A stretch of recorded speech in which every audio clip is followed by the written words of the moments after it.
The afternoon lay upon the water gardens like a golden mantle, heat made gentle by the endless song of fountains.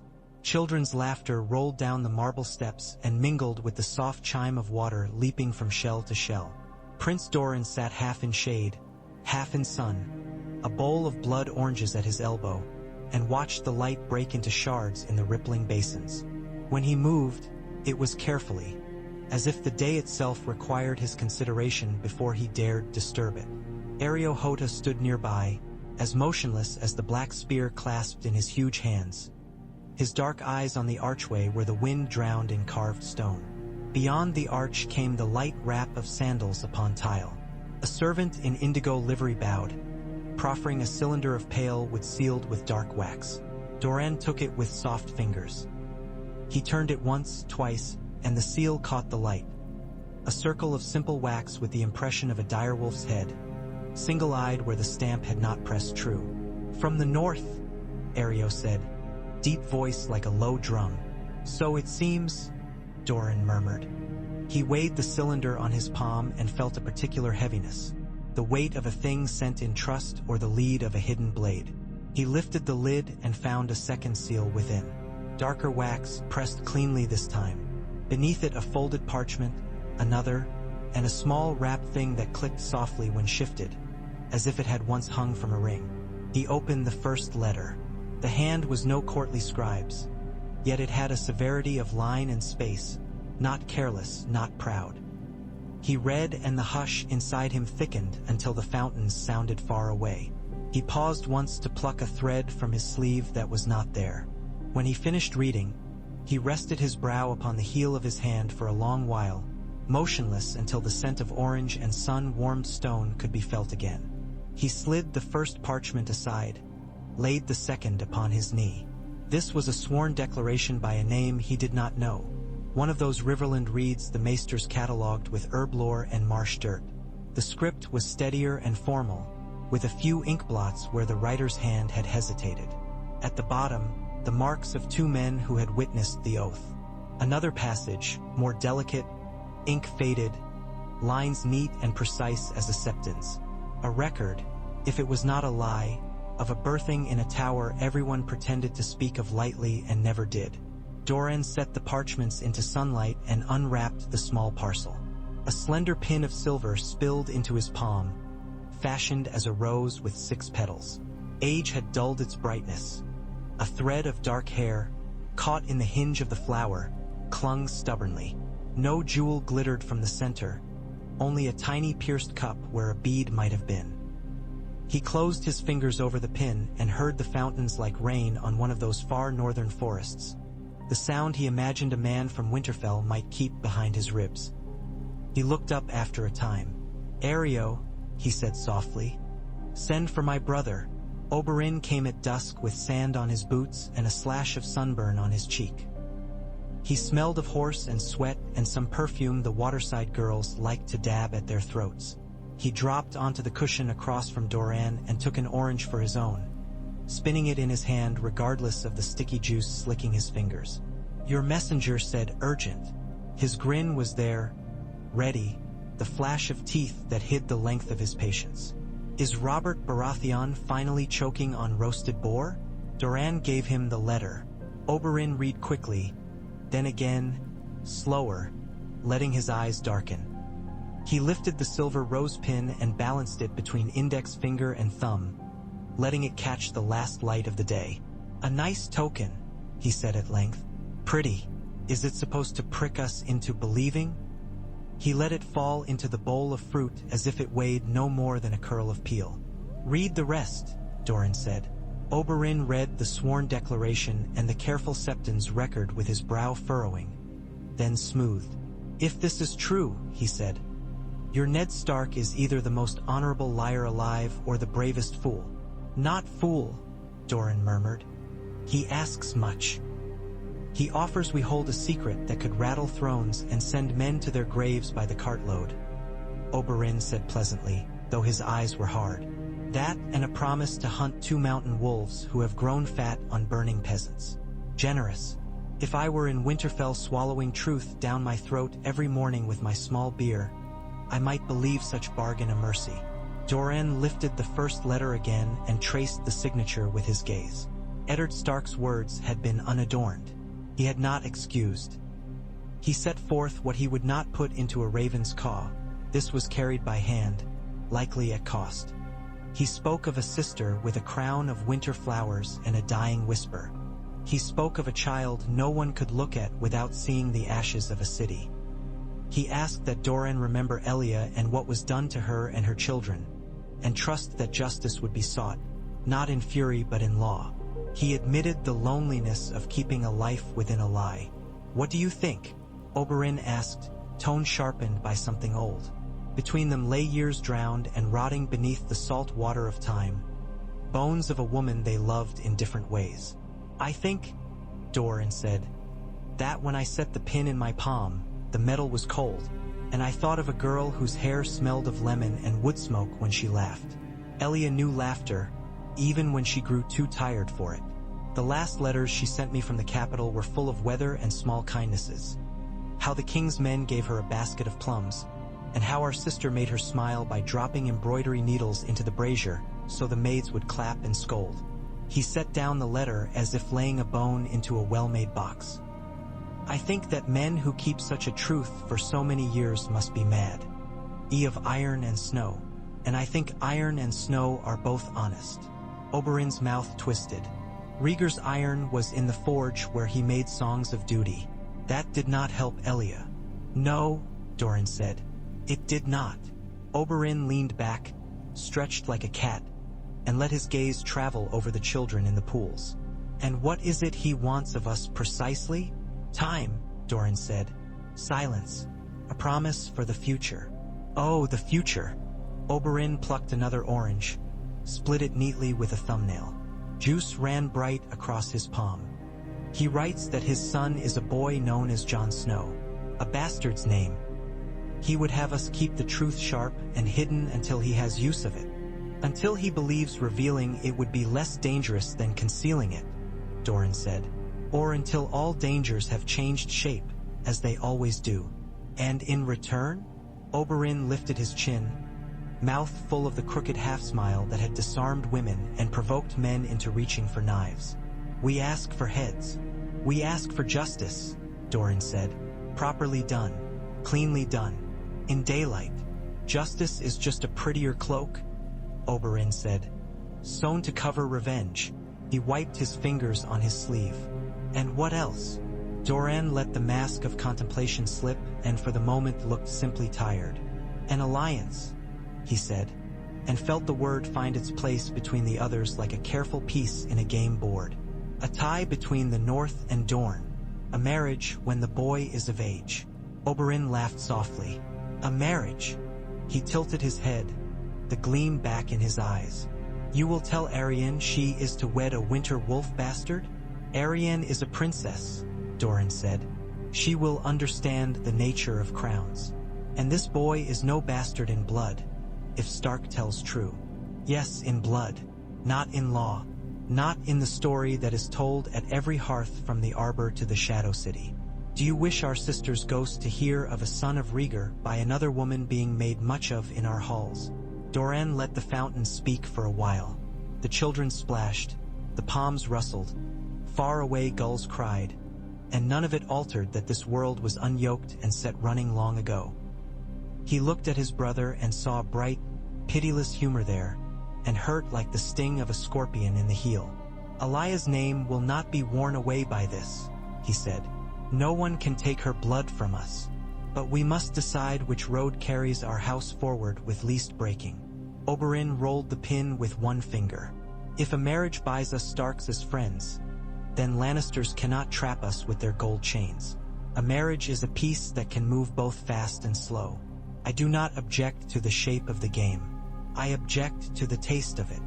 He flung the pin up and caught it neatly. "And if your marriage fails? If Catelyn Tully will not have a prince from Sunspear in her hall and finds reason to send the boy to a wall of ice and old men's vows?" He laughed without joy. "What then?" "Then we waste nothing," Dorne said softly. "We will do as we have always done. We wait for the next opening." He looked down at the letter again, noticed the spare phrasing that said more than it permitted itself. But I do not think Stark writes easily of that boy. He will not throw him aside. You have not met Catelyn Tully, Oberyn said dryly. But you are right that the wolf has teeth for his own. Doran breathed once long. We will answer. Tell Arianne to attend me at Sunspear in 2 days' time. She will strike sparks when she hears how you intend to sit upon them, Oberyn said, eyes dancing already at the thought of his niece's vexation. He rose, stretched again, and bowed with mock flourish. I will find her. In the meantime, I will have the pin cleaned and set in a proper clasp. A woman's adornment, from a woman's hair. What a coil of stories we are. Doran did not smile. After Oberyn's strides had faded, he pressed his thumb to the direwolf in the wax so firmly the imprint smudged.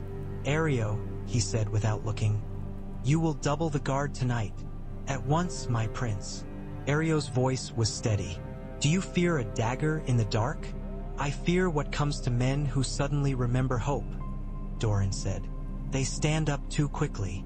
In Winterfell's Godswood, the heart tree kept its memory of snow and sorrow in the red of its leaves. Ned knelt in the soft chill earth and set out stones on the damp ground as he sometimes did when decisions needed the clarity of old ritual. Each stone was a choice, each place where he did not put a stone was a cost no one would see until it was too late. He moved 1, 2, 3, hands steady, mind split and braided. Lyanna's laughter, rough as a colt's steps. Howland's small, stubborn face when he had put his hand to the parchment. The smell of hot sand and lilacs in Dorne. Blood on a white blade and dawn in his hands, heavy as sorrow. He had not found sleep the night the courier left with the sealed cylinder tucked against his ribs. Now the night after, with dawn dragging slowly toward him, he had not found it either. I used to pretend the faces in the bark could speak, said a voice from behind him. Quiet, half shy. Lifting, he did not start. He turned his head to find Jon standing near enough to be respectful, far enough to give Ned the peace he pretended not to need. You were a small boy then, Ned said. I am not a boy now, Jon said. He was leaner than Robb and nodded less quickly. Darkness clung to his hair as if light could not quite decide to stay. A man grown could still pretend. It is only the words that change. Ned let the silence settle again, felt the odd press of desire to tell the truth uncoil and rise, the way a man in deep water rises despite the weight on his belt. He looked at Jon and saw too much, saw a face that could unmake kingdoms if he let it, saw the only kindness he had left to a sister dead. He swallowed truth once more, then said what he had rehearsed and hated. You will not take the black. Jon's mouth opened, closed. A flicker of darting things went through his eyes like small fish scattering. Because I am unworthy, he said, quiet as edge of winter wind. Because I am. Because I need you here, Ned said. The falsehood was not false. Winter is coming. My sons will need their brother. Jon's voice went smaller. Catelyn does not need me. That is not a thing I can untangle, Ned said. And the gods would give him cold and the stink of leaf mold so he did not have to reach for any more words. Jon stood very still. Robb says your place is with the king. He says you must go south because honor is not a thing men put down before supper like a cloak. Ned gave the ghost of a smile. Robb says many things. The wall was all I had, Jon said. All I knew to want. You have more than you know, Ned said, and hated himself for the way Jon's face altered. Hope a blade producing blood when one dared handle it. What? Jon asked. What do I have? A father's trust, Ned said. It was the one honest coin he could spend freely, but the boy's eyes went hungrier for spending it. He added, steady, and a place in my house. Jon stood stiffly. I am grateful, he said. He was not. That night Catelyn came to Ned's solar with the last of the household quiet behind her and the iron-banded door shut to keep trouble from overhearing. She set both hands upon the table and leaned, and the light from the brazier put a color like copper into her hair. You have asked Jon to stay, she said. I have told him he will stay. You promised him the wall, she said, not angry yet, her voice a wire with much stretched upon it. When a man takes a gift back, he should also take the shame. Ned looked at the maps, the little wooden men who marched and died wherever fingertips pushed them. I promised him when the world was one thing, he said. It is not that thing now. You cannot expect me to open my heart because you have conjured yourself a second winter, Catelyn said. I will not be cruel to the boy if he is under my roof, but I will not pretend he is my son. I do not ask you to pretend, Ned said. He moved one of the carved horses back along a road. The piece made a soft, knocking sound like a hoof. I ask that you bear with me a little longer. You never tell me what you are doing, Catelyn said, and a sorrow leaked through the wire. You talk to the tree in its cold chapel, and you send men I do not know out into the world for reasons you will not speak. And now you keep Jon Snow because winter is coming, and you need him. I will tell you what I can, he said. Soon, she said, and the wire went slack.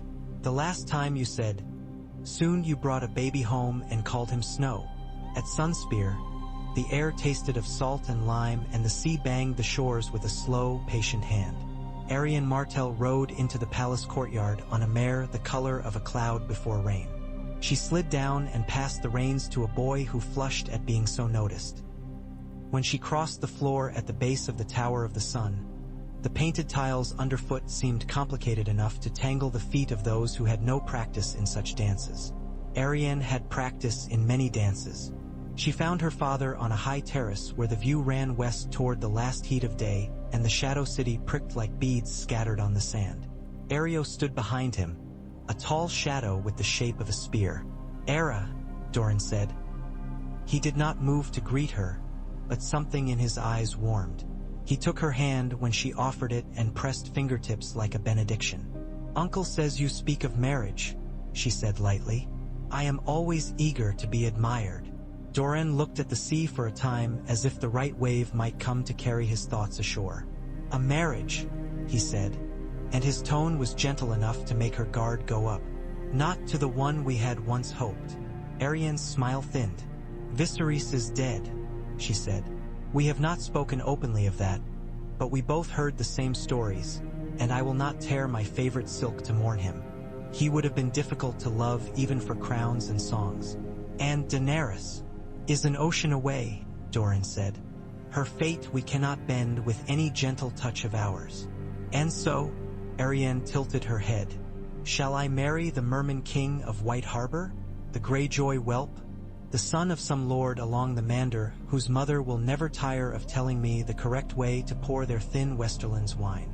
Doran's mouth softened, and for a heartbeat she glimpsed the depth of the fondness he never fed, as if it were an animal that might grow too large. He said quietly, I have a letter from Ned Stark. Arianne's eyebrows climbed. She could not tell if she had been let into a secret or told a joke. The quiet wolf has remembered where we keep our sunlight, she said. He offers alliance, Dorne said. A bond with the North.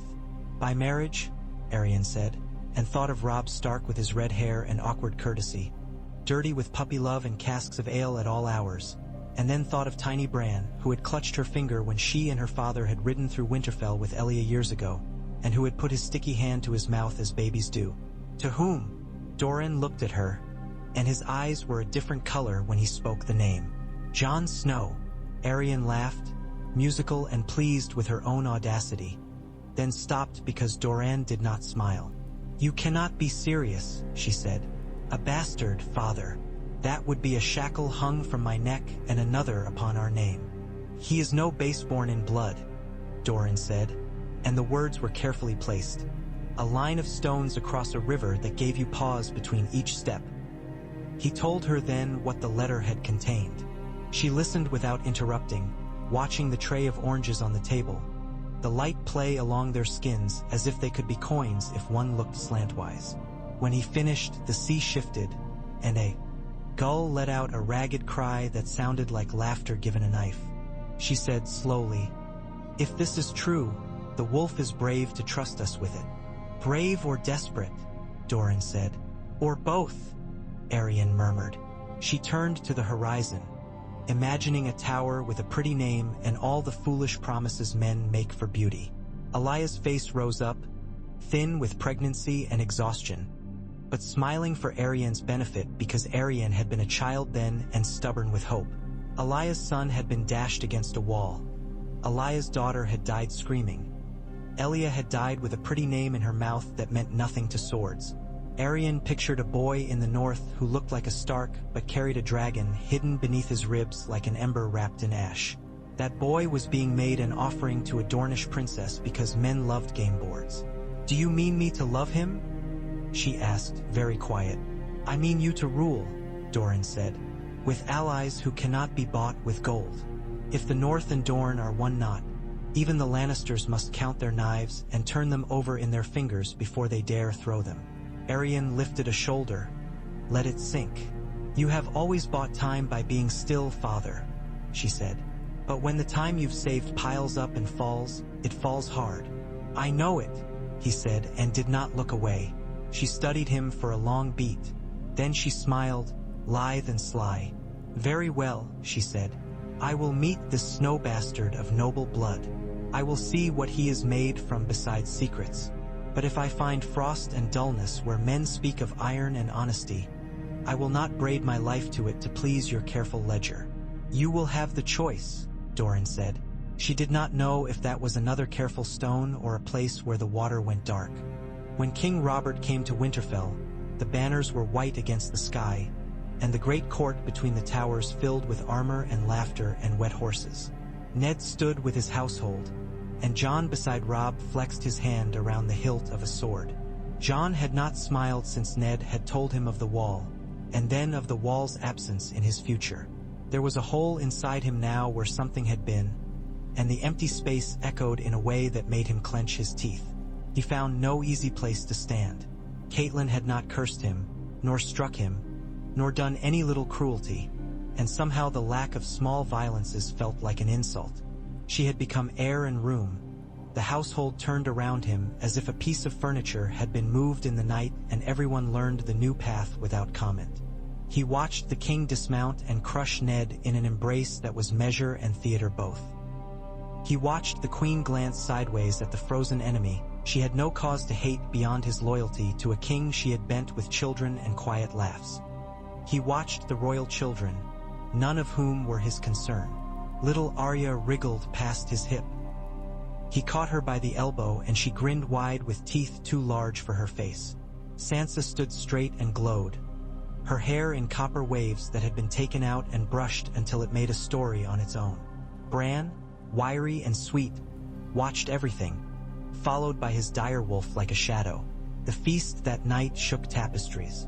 Torches cut the great hall into slices, bright and dark, so a man's face could be honest in one moment and lie in the other with no change of expression. Jon sat far down the table among household men without names and listened to the clash of song and barked laughter and the way wine could be used like a sword. When the knight from the marches, red-faced, with joy in striking people with words, drew a bead on Jon, he was only half attending. "What's your name, boy?" "Jon." "Jon what?" "Snow." He kept his voice even and unashamed. "So, a winter get," the knight crowed, leaning to his friends. "A house full of pups and one of them with the wrong dewclaw." The men laughed. Jon kept his face still and his mouth shut, which was a thing he had learned to do because words done in anger kept the taste of iron for days. Then a voice from farther up the table cut cleanly through the noise. "You shame me." Ned stood behind him, his face not raised or lowered, simply there. The hall grew quiet in little eddies around them as one table turned its head, then another. "A man who belittles a boy in my hall shames his host," Ned said. "You will rise and beg his pardon." The knight made a dangerous joke, but only in his eyes. He rose, wavered slightly, and bowed toward Jon with sloppy extravagance. "Beg pardon, bastard." "Accepted," Jon said. It cost nothing to take what was offered and let the hate remain where it was born. Ned placed a palm on Jon's shoulder, heavy and warm, and then removed it as if such warmth were a thing that could be rationed. Later, when torches had guttered into smoke and servants began to pry wine cups from fingers, Ned took Jon aside in the dark corridor that ran behind the hall. "The Prince of Dorne will send envoys," Ned said without preface. You will treat them with courtesy." He hesitated. "You are to remain in Winterfell while I ride south." Jon nodded, pretending to swallow the bitterness as if it were only bad ale. "As you command." "Not only as command," Ned said, surprising him. "As request." For a heartbeat Jon felt an explosion of foolish joy that his father had asked rather than ordered. He caught it, hid it. It embarrassed him. He bowed his head. "You have my word," he said. On the third day after the king's arrival, a small Dornish party rode up out of the dawn with shadows like nets cast behind them. They had come east by the White Knife and then north by the rough ways no courtiers cared to use. Their horses were small and tough. Their faces had the shape of the south, all copper and brown in eyes that recalled heat. Their leader was a woman who wore a man's boots and carried herself like a question she did Ot planned to answer. She had hair like dark honey and a mouth that could smile without warning. And the little daggers at her waist looked like jewelry until you saw how she moved her hands. She gave her name as Nymeria Sand. Jon watched from the shadows of a gatehouse as she bent her head to Ned and smiled at Catelyn in a way that was both respectful and intimate, as if they both knew something about the frailties of men. A second woman with long pale hair and bright blue eyes stood at Nymeria's shoulder, putting men off balance with the contrast between innocent face and the triangular blade she toyed with like a girl with a ribbon. A third, tall and hard in the manner of someone who had beaten her love for comfort out of herself, stood as if every stone were a man waiting his turn to fight. "Sand snakes," he heard someone murmur. "Oberyn's daughters." He had never seen anyone from Dorne before, not like this. Their presence made the air around the courtyard smell suddenly of citrus and hot stone baked under years of sun. They were the promise that the tales he had grown up with were true, that the world ran to the sea and then continued beyond it. Later that day, standing on the practice yard's hard earth, Jon found a spear in his palm. Obara Sand, she had laughed when he had asked whether he should call her lady, stalked around him and tapped the butt of her weapon against his heel and shin and elbow, driving him into a shape she approved of. "Hold it with your breath," she said, "not with your hands." "I have held a sword since I was a boy," he said. "Good for swords." She grinned like a cut throat. "You think only the North can teach boys to kill? Don't pout. It is an ugly look on a pretty lad." She flicked his shoulder with her spear. "You are quick enough, but you think too much with your mother." He blinked. "I have no mother to think with." "There it is," she said, and without warning turned and lunged at the straw target 20 paces distant. The tip of the spear struck dead center with a thump that shivered the shaft. "If ever you wish to learn something to put in your hands when your head is full of things you cannot change, this is as good as any." She softened only slightly. "We are here for talks. That does not mean we must be bored." Jon slept badly that night and dreamed of a tower on a red stony hill with a door that would not open when he pushed it with all his weight. He woke with his hand in a fist and a taste like iron and flowers in his mouth. In the south, the Queen's brother watched the Dornish women in Winterfell with narrow amusement and a touch of wariness. His hair gleamed like new gold under the 3 pale suns of Winterfell's hall lamps. He made careless conversation and kept his back where no spear might seek it. There was something in the way Nymeria Sand smiled at him that suggested a woman who sharpened her teeth on Lannister bones in her idle hours. The king took no notice because the king rarely noticed what did not challenge him to a hunt or a fight he could win with a roar. He drank and smiled and told Ned they were boys again, and Ned smiled with his mouth and not with his eyes, and at the high table Catelyn watched the queen and kept the accounts of glances and silences the way other ladies kept old coins, with care and knowledge of value. Dornish letters were sealed and opened and sealed again. Ned and Nymeria spoke in a small room with a window set deep into stone. Catelyn did not enter. The walls of Winterfell knew she did not like to walk the road of secrets. They also knew she had a good head and would not bruise what her husband needed to hold. When the royal court left with banners snapping and white breath streaming from horse nostrils, Winterfell felt emptier than loss should have made it. The Dornish women lingered 2 more days, and on the morning they left Nymeria found Jon in the yard again and spun the shaft of her spear in a neat circle that made the sunlight skitter. "Tell your father," she said, "that we have carried his words in careful hands." She tilted her head, studied him nakedly, as if he were a piece of iron she meant to buy for a hard job. When you go south one day, take a cloak against the sun. It will trick you. It always does. I thought it was the sun men wanted to be tricked by, Jon said, surprising himself at the shape of his own sentence, the way it ran smooth. Nymeria smiled. You will do. Ned rode south with the king, honor in his saddle like an extra weight. And at Moat Cailin the wind ran thin as a knife across the salt marsh. Ravens went and came. Letters were copied by Maester Luwin with that neat, lined patience that had soothed sick children and fretted mothers for years. One of those letters ran to Sunspear and was opened by Dorne on a day when the heat had finally grown serious and would not be denied. He read Eddard Stark's account of a boy falling from a tower and felt the old muscles clench at a different angle. No murder suggested here, only the great, indifferent gravity of the world. Then years that had been patient began to hurry. In King's Landing, the hands' chairs creaked and the small council gossiped around dark facts like women around a corpse they do not yet realize is their father's. Lord Renly made jokes that had teeth. Lord Peter made jokes that had hooks. Varys made no jokes at all, which was always the sign of something. Men disagreed about what. Ned sat and learned quiets. He wrote to Dorne in phrases that could be burned without regret if needed.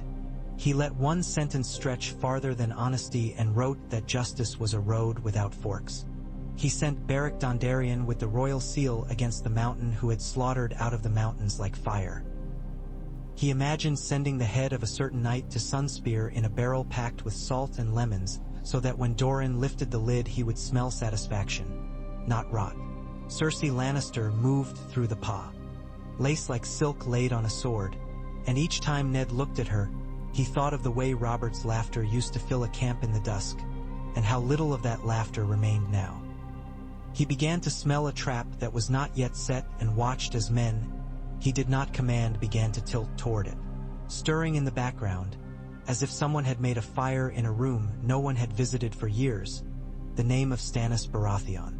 When news of Jon Arryn's long fosterling traveling north comes and goes, when Tyrion Lannister is taken on the road, when the Riverlands begin to smoke, the letters between the wolf and the sun grow more urgent and more spare. Doran's words are measured, and he does not spend them. He writes of ships that have tacked toward the narrow sea with great interest in the weather and who will be watching for them. He writes of passes in the mountains that can be closed with men too few to make a story, if those men are in the right places.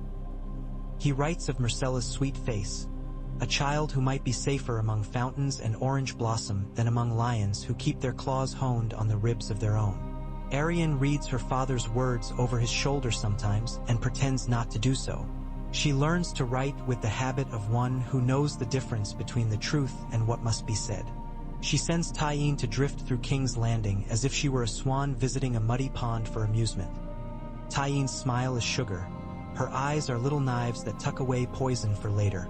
Obara paces distances and measures doors with eyes and arms as if by habit.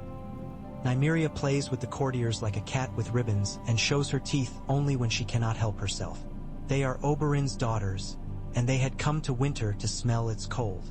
They are Dorne's daughters too, and they return south with the shape of the capital held behind their teeth. News arrives like three crows landing on a wall in sequence. The first brings Robert's death, boar and wine and the way the world understands force only when it cannot be denied. The second brings Cersei's swift act, Joffrey upon the throne with men around him who would sooner kiss lions than be devoured by them. The third crow brings the word no one can pretend to misunderstand, the hand arrested and taken to the cells under the Red Keep. Arianne is in a shaded room when Dorne finishes the letter. He has a strip of parchment between his fingers as if it were a dead insect. They will kill him, she says, her mouth dry. They may not dare, Dorne says, but his eyes are elsewhere, counting slow beads of time, and the wary narrowing says he believes the opposite. Oberyn smacks his spear butt on the tiles. They will if it makes them safe. He grins, but the smile is wrong. If the hand reaches for the fire that could unmake them, they will cut it off at the wrist. Arianne's heart is a hard seed. We can do something. Dorne looks up. She is young enough still to believe her will is part of the world's weather. "We have done things," he says quietly. "The easiest ones first." "Not enough," she says. "No," he agrees and does not apologize. "Enough never is." They write letters. They send fast galleys with oarsmen who have no wives. They speak to the Prince of Dragonstone in dead simple sentences that admit nothing and promise less and add up to everything.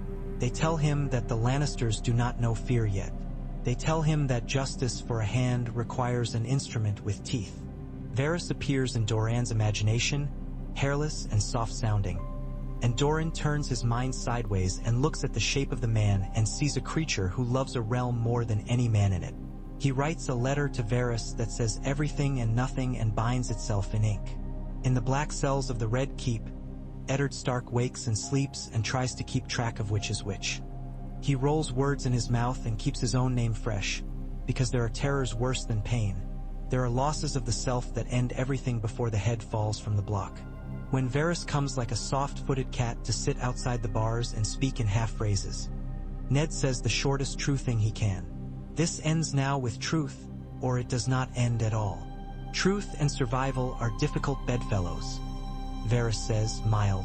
Yet it happens they have a friend in common, when the weather is right. "Air for your candle, my lord." "Name the friend," Ned says. "Fear," Varys says and smiles. "I have been reminded from the south that fear can be given other quarters to occupy. They thread a needle through a fabric none of them can see entirely." Arianne rides north disguised as a merchant's niece with 3 men and 1 woman who can kill in 6 ways before a true soldier remembers which hand his sword is in. She slips through the city by a side gate at the hour men are least watchful because their dreams have begun to warm them, past the smell of the fish market, under the shadow of the sept where candles burn for gold and for comfort. Under the Red Keep, there is a place where rocks make a roof and rats have names known to no one. Varys shows her the entrance and gives her 2 men who will not remember what they did in the morning because they will not live to see it if they do. She stands in darkness, palms damp, tasting rust and something like roses crushed into old paper. She sees a man across iron bars, older than the stories, hair and beard gone shabby, like a wolf who has been caged and taught to pace small. He lifts his head when she speaks his name. "I bring you air," she says softly. "I bring you a night, not forever, but enough." He lifts as much as one does when one has been made to kneel by low space. "Whose voice is this?" "A friend from the south," she says no more. "My father keeps his promises when they cost him. Plan is a map. It looks beautiful on a table. It becomes a wilderness in the first 10 breaths of living it. Men differ on which is more beautiful." Arianne understands the appeal of the table. She is for the wilderness. She is at her most alive when the air changes temperature and she knows she is about to step into a room she has never entered before. They open 2 doors, stir 2 men to drink more than they should, close 1 door, light 1 candle, whisper 2 names, and the world moves with a little whimper. Ned stumbles into a corridor that smells of mildew and candle fat. Arya Stark is at the top of a stair she has no business finding. She has slipped her septa long ago and learned to move in the corners where children discover the interest of shadows. She sees something that isn't there precisely, her father being both himself and not. She clenches a stolen knife. Arianne sees a child with a ferocious face and a mouth that looks like it has been muttering curses since birth. Without thinking, she reaches and pulls the girl to her, fast, clamps a hand over her mouth. Arya sets her teeth into Arianne's palm, and Arianne hisses through her teeth, delighted by the pain because it is a straight thing at last in a night of curves. "Hush, little wolf," she breathes into the child's hair. "Hush or you will die. How dare you call me little?" Arya pulls away, furious, and then her eyes meet Ned's and the fury falls like a stone into deep water and is gone. She makes no sound. Arianne wants to kiss her for it. They move.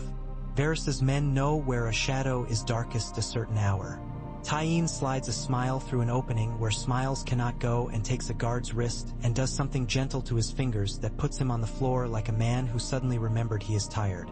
Obara stands at a corner and looks like a pillar until a man passes, and then he is making wet sounds and Obara is holding him up with one hand so the noise of his fall is less noticeable than a rat scenting. They come to a door that has more iron in it than sense and find the key is a story told by a man who owes a favor. The story opens the door. They are not fools enough to expect this again in their lives. They reach the postern gate. The night outside is full of men who would like to be alive tomorrow and melt back into the city when they see there is filing and counting to be done in their heads if they do not wish to be on the wrong side of the steward's list. A boat glides like a skinned snake in thin water. They get Ned into it. Arianne turns and meets the eyes of a girl she has not been told to rescue. Arya's jaw is set and her eyes are on fire in the way only children's eyes can burn. Arianne makes a decision that will alter more than she knows and moves her hand a half-inch. "Get in," she says. Softly, they are out upon the river. Oarlocks creak like old men's knees. The lights of the city waver along the water's surface and make long ladders they must not be tempted to climb. If they had been seen clearly, if a cry had gone up, if luck was a coin that fell the other way, if they make the ship. The sailors are Dornish and do not shout. They move like cats disturbed at midnight. Ears pricked, claws out, no fuss. The sail blooms. The galley dips its body into the water and begins to go south with the tide and the pull of men who know what widths of sea are the measure of a day and what are the measure of a life. When the sun rises, the ship is a scratch upon the horizon, and a scratching in someone's head who will wake and know a secret has been stolen from him and he cannot say which. In the Red Keep, a door stands open upon an empty cell that smells of a man and a stale hope. Arya sits with her father under a canvas awning that is a poor excuse for a roof and tastes the salt from her lips. She touches the knife in her belt. Arianne watches her with a concentration that makes men move out of the line of her gaze. Ned's first words, when he can manage them, are not noble. "Thank you," he says to Arianne, and then to Tyene and Obara and a man whose name he will never know. "My daughters, I have one more." His body remembers sleep and hunger and the worst of humiliations. It remembers too that he is supposed to do things for other people other than breathe. "We have sent word for the other to run," Arianne says. "Sometimes running is all the bravery there is. She has a friend with a long face who will help her." She does not say the friend likes secrets and gardens both. Ned closes his eyes and opens them. Arya, the girl says. "You forget nothing, father." He makes a noise that is not quite a laugh and could easily be a sob. Sunspear takes them in at night because some honors must be paid under stars. The palace smells of salt and oranges. And Ned stands in a hall of warm stone with a lantern in one hand because he cannot bear to hold nothing. He is thin as sadness and moves carefully, as if a wrong step might make him bleed something important inside. Dorne comes down the last of the steps of a sweeping stair and stops as if he has been struck by a gust of wind.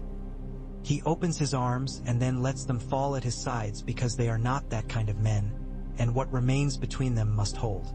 "You risked much," Ned says. "Not more than we owed," Dorne answers. They speak until the candle-short hours about the shape of the world now that one stone has been rolled aside. They name names softly. They say there will be no public display of anything not planned. They will send a raven to Robb that says only that his father is alive and he must not ride toward the capital because it would be riding toward an empty cage. Ned swallows the knowledge that he has put his son in a position to break or become something new. The boy in Winterfell, with the dire wolf on his heels and a look about the mouth that belongs to someone not entirely of Winterfell, hears the raven in the morning and forgets to breathe and then remembers and draws air into himself like a drowning man does when someone drags him. Out by the hair, Jon keeps the letter to himself for an hour before he carries it to Catelyn. He holds it out with fingers that do not tremble. She reads and puts a hand to her mouth. She looks at him in a way she never has, as if his face is a language she does not speak and must now learn.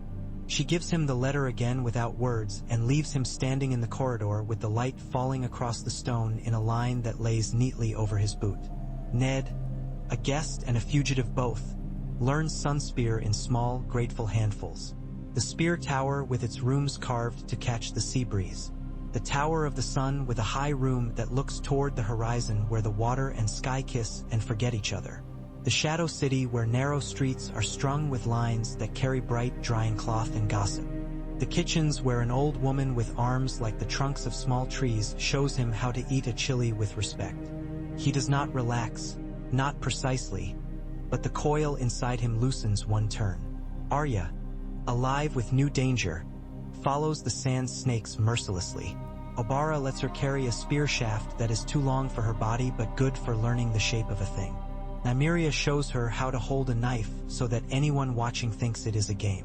Tyene teaches her how to smile when she lies. Arianne watches this and says nothing and gives the girl a yellow ribbon to tie around her wrist and instructs her to take it off only when she must cut someone and does not intend to stop. Arya keeps the ribbon on all week and then takes it off one morning and comes back with it in her pocket. One evening under a pergola at the Water Gardens, Ned sits with Dorne as the children splash around them, and he feels a burst of an emotion he cannot name. When they were small, he says, meaning his daughters and sons, I sat in the long summer and thought I would always have time to tell them who they are. Dorne touches the rim of his cup. Then we will tell them now, he says, as if it's something that can be done as easily as pushing the stones on a board back to their starting places. Ned breathes and hears leaves rustle and remembers the godswood. My boy, he says. Jon. We must think about him carefully, Dorne says. We must choose which truths will not kill him when spoken. Ned looks at the water many small bodies have disturbed and imagines the surface of a pond with a single stone dropped into it. The circles traveling outward forever until they are not seen, but by then everything afloat has been touched. He is unmarried, he says. And you have a princess. Doran's mouth makes the smallest smile. You hear me after all. I heard you years ago, Ned says. He opens his hands, then closes them. It was you I could not trust then, and myself most of all. He feels Lyanna's last grip again, the fevered pain in it, the plea that had been less a word than a child's breath. Would Arianne have him? She would decide after she met him, Dorne says. Then bring her north, Ned says, when it is safe, or bring him south. South seems safer for now, Dorne answers. Letters reach Winterfell before messengers do. Jon is standing on the inner ramparts when a slender brackish gull of a galley slides into White Harbor with Dornish flags. He has spent the last months being a new shape for himself, and the strangeness of not having a plan had been, to his surprise, a relief. Now he feels the shape change again, and it hurts in the way new boots hurt when they are the right size and you simply have to make yourself fit them.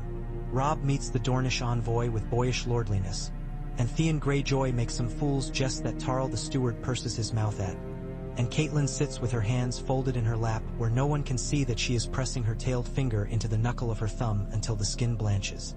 The envoy, a sleek courtier who has learned to bow with his mind while keeping his eyes on the doors, says little, but the little is arranged so that the right meaning builds itself. One meaning: the hand is somewhere very far from the block that waits in the square before the Great September. Another: the sun has stretched a hand to the wolf and not been bitten. 3 weeks later a longer train arrives, quieter than a wedding should be and more armed. A princess in traveling attire steps down, sun in her hair, and Winterfell feels itself measured, appraised, and, to some degree, seduced. Arianne meets the Old Stones politely. She meets Jon Snow as a matter of state and something else. He has never stood before a woman who carried herself like that. She makes no pretense of being small in her world. She looks up at him and yet looks down also, as if they have met on stairs on a landing, both halfway to somewhere they meant to go alone. He bows because he has not forgotten his manners when they are all he has to wear. Princess. She considers him as a falconer weighs a bird's weight on his wrist. Then she smiles as if a game has begun in which both might win if they refuse to hurry.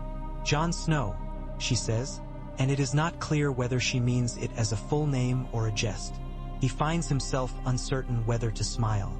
He chooses not to. I am at your service. So I have been told, she says, and then lifts her gaze past his shoulder to look upon the godswood and the north's other wild things. I confess I expected colder. I can oblige, he says, dry in a way that surprises them both. She laughs honestly. Do not, she says. I have had coldness enough. They talk in the solar with Maester Luwin present because no one will have whispers be the only record of any of this. They talk about the Lannisters and the way their shadow falls across every road a man might take out of the capital. They talk of Stannis, who is a road you cannot leave once you have set foot upon it. They speak not at all, in that first hour, of the truth that lies between them like a sleeping. Dragon One has no wish to wake in surprise. That night, Jon lies in his bed and stares at the low beams of the ceiling and thinks of the princess's mouth when she smiled. He thinks of Dorne, which is a place in a story he has taken apart and put together his whole childhood like a toy with secret hinges. And now a door slides open in it and the story breathes on him. He dreams again of a tower upon red stone. This time the door opens. Inside are a bed strewn with flowers where none grow, a girl whose face he cannot reach, and a man with a harp he has never met, sitting in a corner and not playing. Peace does not rule longer than men accept its terms. With Ned gone, the North reads messages and chooses slowness over thunder because Catelyn and Robb together manage to the same end by different means. Her with caution and care, him with loyalty and eagerness. Lord Hoster grows more ill in the Riverlands and hears words like Tully and Fry and Lannister and cannot tell the difference between them except when pain pulses in his head. Lord Tywin moves his great machine through the west and folds it along the edges of the Riverlands like a smith bending hot steel. Catelyn sends ravens and then rides herself to treat with men, whose banners are the sorts of men their banners represent. She can bring no husband's arm to bear. She brings instead the ache of a mother and the calculation of a chess player who sees 3 moves ahead and knows a single bad die roll will ruin all cleverness. She meets Robb's eyes across councils and sees a boy whose childhood has been shortened with a knife and the cut made clean, and she weeps each night when no one sees it because a mother is a device that converts sorrow into meals and blankets and orders for scouts. In Dorne, Ned takes Arianne's measure one saved morning at a time. She is her father's daughter with Oberyn's laugh. She enjoys power as a woman enjoys a bath in a clean, hot stone basin. She uses kindness like a light she shines into corners when she wants to see who is there, and she uses cruelty rarely with a surgeon's hand. Ned wonders what kind of queen she would be and dares to imagine his boy, no longer a boy, standing beside her without resentment curling his mouth. Arya, now a fevered thing with her days full of practice and her nights full of stories Obara tells that end in blood and women standing on roofs, writes to Sansa and does not send the letters because each one becomes a knife before she closes it. She runs the galleries with Nymeria's sister Step, and when men see her, they step aside because there is something in her that reads like a warning. Winterfell's quiet changes when a second letter arrives that makes Catelyn sit down purely because she fears her knees will not support her weight. Sansa is not with the queen, but under guard with men who have already fixed their faces for later. There is talk of betrothals and of a royal temper. There is talk of a breaker of kings upon Dragonstone who will not bend. There is talk of the boy of Casterly Rock riding too soon into command of men because he was born liking the smell of himself in armor. Cannot hold. It will not. War breathes on all of them whether they are ready or not. And in that breathing, Doran moves at last. He does not throw spears. He sets doors. He closes the Prince's Pass with companies of men who bring mules up into the heights and smile when the wind tries to push them off the world. He writes to the Reach and does not mention his sister once. He writes to White Harbor and mentions fair trade winds. He sends his brother with 1,000 spears to a place not yet chosen on any map that seems to be in love with itself. Oberyn grins and kisses everyone twice and 3 times and leaves footprints where there were none before, and a rumor rides 2 days in front of him and 3 behind. Jon asks Catelyn for her blessing to go south. He does not ask for permission because that is not what this is. He asks for a word that will make his path less painful. She looks at him and sees at last not the insult she has always believed his existence to be, but a man whose life has been spent carrying a thing not of his making and bearing it as well as any she has ever seen. She says nothing for a long time, and in that long time 1,000 little angers fall away like dry leaves. When she speaks, her voice is a little raw. Bring him home, she says, and it could mean Ned, and it could mean Jon himself, and it could mean something she does not yet have the courage to name. Jon rides south with a small guard and a black cloak in his saddle roll. He will not put on and snow padding behind him. The direwolf's eyes like a night with stars. They move down off the hard shoulders of the north into the wet green of the neck, and the world becomes a place where a man learns to place his feet with care or sink. They pick a line through reeds and through the history of men who have loved the wrong kings. One gray evening, a short man with a reed-lean build steps out of a clump of alder and looks at Jon as if looking at a portrait that has come to life. He wears a frog spear. His face is one who has told the truth twice in a row and learned to keep his mouth shut after. "I am Howland," he says simply. Jon feels something inside him tilt. They sit on a hummock. Kettle boils. The air is a wet blanket and a balm. Howland tells Jon a story without names, as if stones can be placed upon the ground without a man's name being full weight upon them. He speaks of a tower and of 3 white shadows who stood in front of it, and of a slim man with a willow wand who saved a giant without meaning to. He does not say the name that sits heavy in Jon's mind. He does not stop Jon from knowing. He tells the story of a woman who died asking that kindness be granted to a life none of them had expected, and of a friend who had nothing left to give her but that kindness. When he finishes, Jon's hands are ists on his knees, and the air tastes like a metal cup left in the rain in the mouth of a cave. "How?" Jon says, and stops, because he does not know which question it is. "How do I live with it? How do I not? How do I be what I am? Just how?" Howland says gently. "There is rarely more than that." Jon looks at him, and tears like the cheap tears of a boy do not come.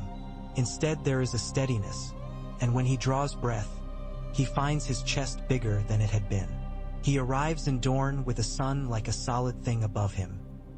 He stands on white sand in boots that have walked only the snow and the hard spring earth of the wolf's country, and the world feels as if it is teaching him to breathe again.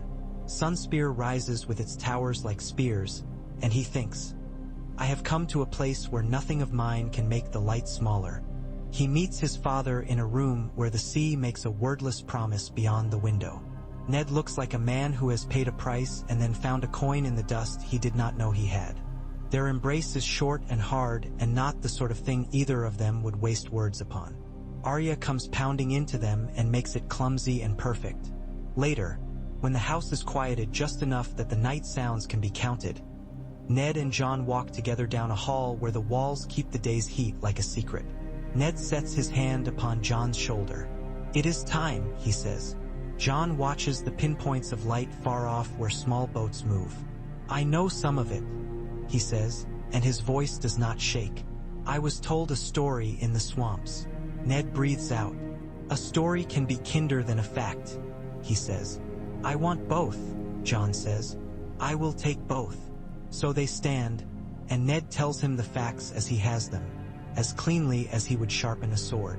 He says the names. He does not say the word love because it is not a word men like either of them use when they mean it, but Jon hears the love all the same in the pauses and the way Ned says Lyanna's name, the way a monk touches the edge of an altar. When he finishes, Jon has his palms out as if he has been given something heavy. "What do I do with it?" he asks. "Live," Ned says. "And do not let anyone else's word choose your name for you." Jon nods. He wants to fall to his knees. He wants to run until he cannot breathe. He wants to laugh at the absurdity of it. He does none of these. He turns to the window and looks out at the sea that will not be patient for any man's grief. "I was meant to be nothing," he says. "I have spent my life learning that shape. How do I be something now?" Ned touches his head as if laying a benediction, the way he did when Jon was small and fevered. "You have always been something," he says. Arianne finds Jon on the gallery, elbows on the stone rail, night wind raising his hair as if a hand were stroking it.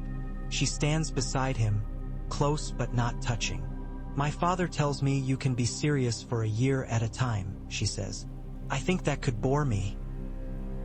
He glances at her, a ghost of a smile at the corner of his mouth. "I can also laugh," he says. "You may test that," she says, and lays a hand lightly on his sleeve. "If this joining happens, it will be because I choose it. Understand me. I have never been chosen," he says. "I might like to see how it feels." They begin to know each other. They speak of small things, whether one should hold the reins in a certain way when the sand goes treacherous, the taste of a certain flatbread sold in the market that is better before dawn, which songs are worth learning when one has a voice that can carry a tune, and which white lies mercifully soothe old men. They do not speak at first of his blood, although it is the ghost knocking about the edges of all their words. They argue once about a matter of nothing at all. They both speak too sharply. They both apologize more softly than they should. She swats him with her fan and tells him he shares a failing with his father, the northern habit of making silence do too much work. He hears her and is better immovably, like a man who decides to stand with his back straighter. Oberyn takes Jon aside and tells him a story about a snow in the mountains of Norvos that made him believe in gods he had never met. He shows him how to poison a man so gently the man thinks he died of old sorrows. He laughs and says he is joking, then does not laugh, and Jon finds he likes Oberyn very much when he is not trying to like him at all. War walks up out of the Riverlands and onto the green integer of the Crownlands. Stannis puts his standard in the wind on Dragonstone and announces that he is as unbending as his jaw. Renly plays at admiration and forgets to hide the envy in it. Wolves in the north howl and start to move. Crows follow them and name their meals. The Lannisters find that men who have not been made to learn fear must invent it quickly when the shriek of a spear coming down a hill is not a story anymore. Dorne's spears move like a man stretching after a long sleep. They do not come into the fight head up and huffing. They slip where they will do the most good and the least harm to their own house. They close a gap, and a caravan that would have fed a siege does not make it to its market. They open another gap, and a message of alliance slips through and appears on a lord's table while his wife is pouring wine. And he looks up at her as if she wears it like a necklace. Sunspear, too long a quiet word, becomes a word men say carefully again. At the Water Gardens, Doran watches children who know no banners yet. And for the first time in years, he looks as if the sun upon his knees is not only a weight but also a light. "I have thought," he says to Ned, "all my life that justice was a clock, slow and sure. Now I see it is a tide, in and out and bringing whatever was thrown in long ago back to shore when a man least expects it." "Can a man build a wall against it?" Ned asks. "A wall needs men, Dora." And says, "Men need promises. That is the only stone that truly holds. They do not know where this will end. They cannot. The map grows as they walk on it. The pieces they have set in motion carry their own will now. They know only that a wolf walked into the sun's house and was not burned. That a girl with a fierce mouth learned to make her steps sound like sand on stone. That a bastard boy learned he had been born of a promise too large for any man and chose to be a man of his own making anyway. That a princess who had learned patience like Grace decided she was done only waiting. Above them all, the air over the sea glitters with light as wave after wave runs in and lays itself down, patient, insistent, untiring, as if the world itself remembers that nothing stands that is not bound. On a day when all the banners lift without wind, Jon and Arianne ride out to the edge of the sea. The sands there are full of shells like small white secrets. They talk of the north and of Dorne both as if one day they might walk between them and call that road their own. A gull cries overhead and drops something that gleams as it falls. Only a fish scale, nothing more. But as it spins it catches the sun and looks like a coin the sea has thrown up to bribe them. "If we do this," Arianne says, staring toward where the sky turns a paler blue the eye can't follow, "my children will be called many things. They will be called by their names," Jon says. He does not know those names yet. He likes that. She laughs. "Names are a beginning," she says. "They are also weapons. They are also promises," he says, and feels the words settle inside him like the stone in a tower's wall. She turns to him and sets her fingers upon his wrist, just where the pulse beats. She feels the life there, and for a moment she thinks of a woman she never knew. A girl with dark hair and a crown of flowers who died to make a promise large enough to carry other lives inside it. Then she lets go because the living deserve both hands free. "Come," she says. "The tide is changing. It is better to be on the shore when that happens." They walk back toward the tall, hot stone of Sunspear, and behind them their footprints fill with water as if each step had asked a question that the sea answers when it can. Far away, in a castle of cold gray, a heart tree tilts its carved face toward the wind as if it has heard laughter where sorrow had been. Far away, in another castle of gold and sharp edges, a lion stirs in his sleep and thinks he has heard a spear knocking somewhere not very distant. The world listens, the world breathes, and in that breath something new lives. A thread binding north to south, iron to sun, one man's vow to another's need. It will fray, it will be tested, it will hold if men hold it. It has the look of a thing that might.